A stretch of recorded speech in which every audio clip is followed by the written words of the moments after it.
Hello students, we are going to deal with the topic of journal entry.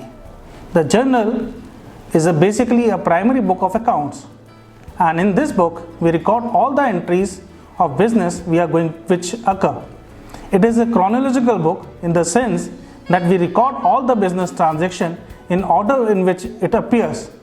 There is no classification at this particular book. This book is used to only record transactions as and when it happens. And I'll show you the format of journal on the board beside me. A journal is also known as Roznamcha in Hindi. You can also get the function of journal through this definition. Roznamcha means Roz, that is daily, and Namcha, that means transferring into account of that particular book. Now please see the format of journal.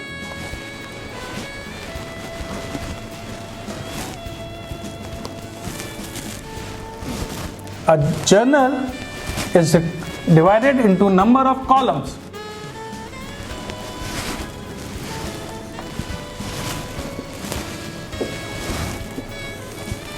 The first column is known as date.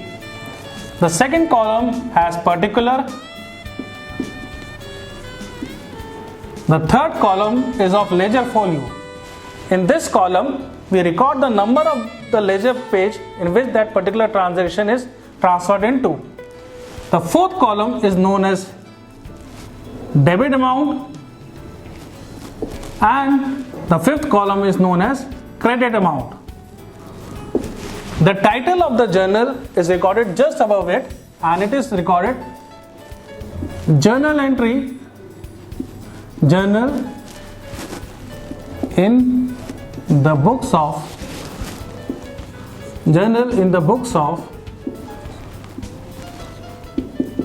Now I have left some spots here. They show this book can be for an individual, it can be for a firm, it can be for a organization or a company.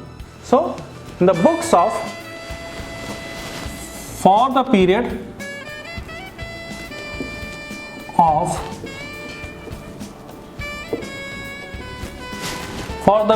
of. Now a journal extends for different months.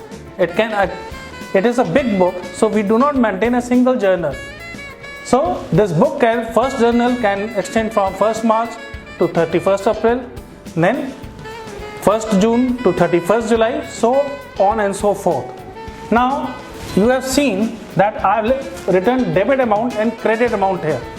So whatever we are going to record in journal, it has to be recorded on the basis of debit and credit entries.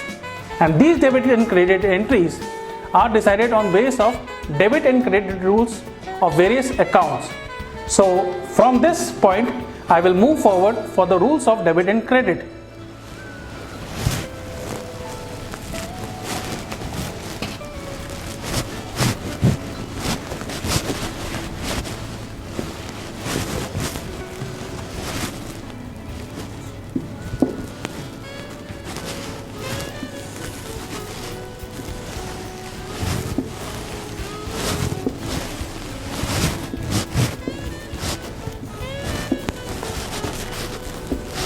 Now, these debit credit rules are for three different kind of accounts.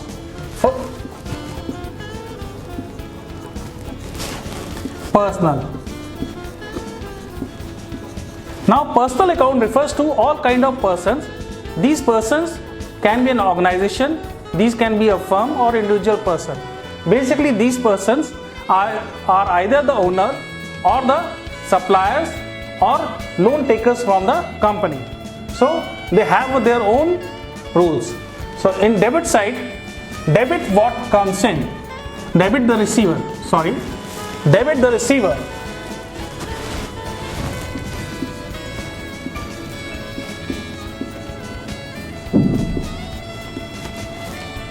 Credit the giver.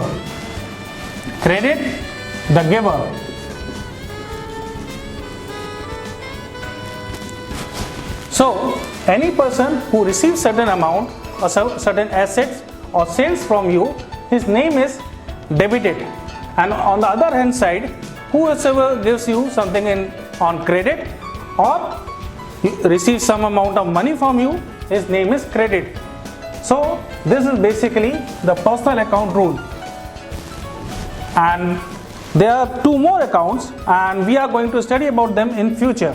So my dear friends, I'm sure you have learned the meaning of journals and the format of journal. So we will look forward into your addition into our next class. Thank you.